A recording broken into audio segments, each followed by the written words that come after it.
हम आपको जड़ी बूटी के विषय में एक और बहुत ही चमत्कारिक जो पौधा है उसको लेकर के आज वर्णन करने जा रहे हैं।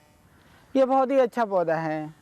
गांव में या जहाँ पर यह पौधा दिख जाता है या मिल जाता है, बच्चों के लिए एक आनंद और कुतूहल प्रदान करता है।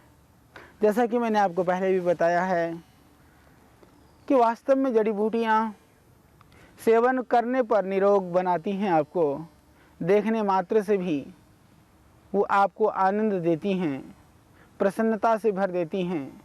इसी तरह से ये पौधा, जिस पौधे के बीच में मैं बैठा हूँ, हालांकि यह पौधा थोड़ा कटीला है, कांटे भी हैं इसके अंदर, पर फिर भी बहुत ही सुंदर और बहुत ही अच्छा पौधा है।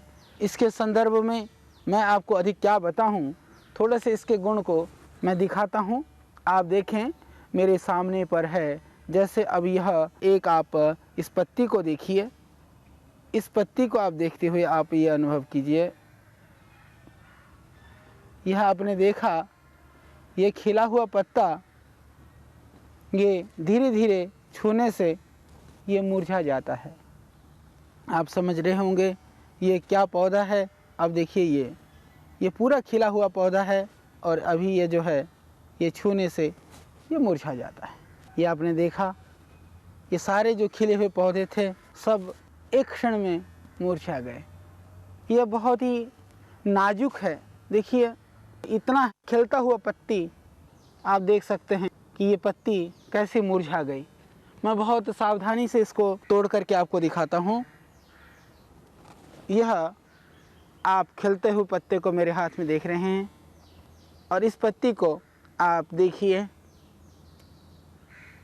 ये आपने देखा धीरे धीरे ये मुरझाया और ये पूरी तरह से मुरझा गया। इसको आप बहुत ही संवेदनशील बन करके, भावुक बन करके देखिए। लोग कहते हैं ये वनस्पतियाँ जड़ है, इसके अंदर कोई आत्मा नहीं है।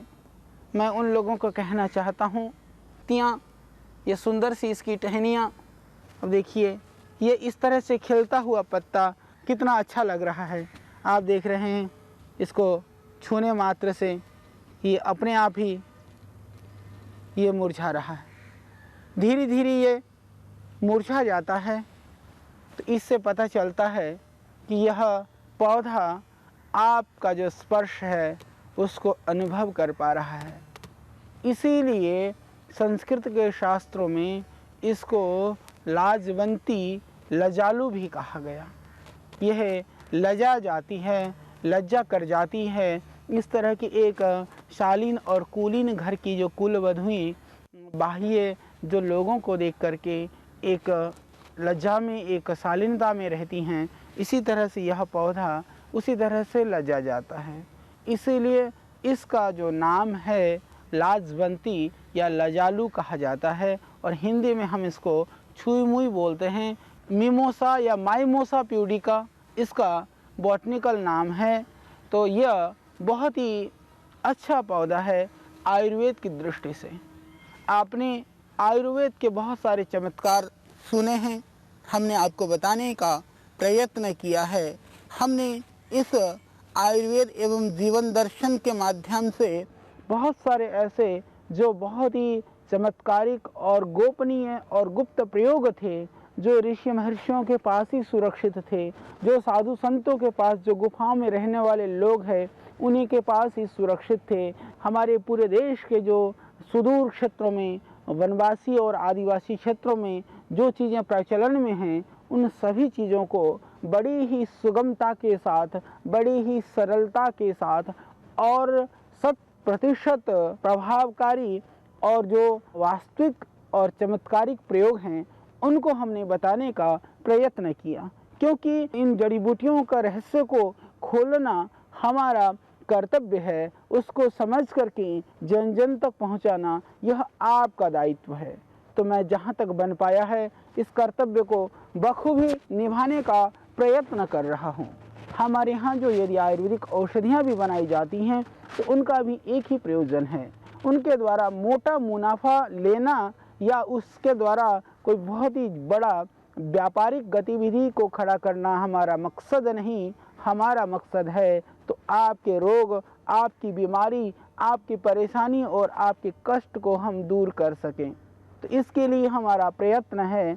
उसी प्रयत्न के तहत हम जंगलों में, नदियों में, नालों में और जहाँ पर आदमी जा नहीं सकता, जहाँ पर आदमी बैठ नहीं सकता, ये कटीला पौधा है जिसके ऊपर मैं बैठा हूँ, हम प्रयत्न कर रहे हैं कि हम किसी भी तरह से आपको, हमारे देशवासियों को हम सुखी, निरामय और निरोग देख सकें, उनके रोगों को, उनके दुखों को हम दूर कर सकें। मैं समझता हूँ कि एक भी रोते हुए जीवन में यदि हम हास्य ला सकें, एक भी दुखी जीवन के अंदर हम मुस्कुराहट ला सकें, तो वास्तव में रोदन को मुस्कुराहट में यदि हम बदल सकें, यही हमारा लक्ष्य है। और इसी भावना की, इसी संकल्प की पूर्ति के लिए पतंजलि योगपीठ और श्रद्धेय स्वामी रामदेव जी के साथ आज यह आचार्य बालकृष्ण आप सब के लिए इन सब रहस्यों को खोजते हुए, इन रहस्यों को आप सबके बीच में लाने का प्रयत्न कर रहा है।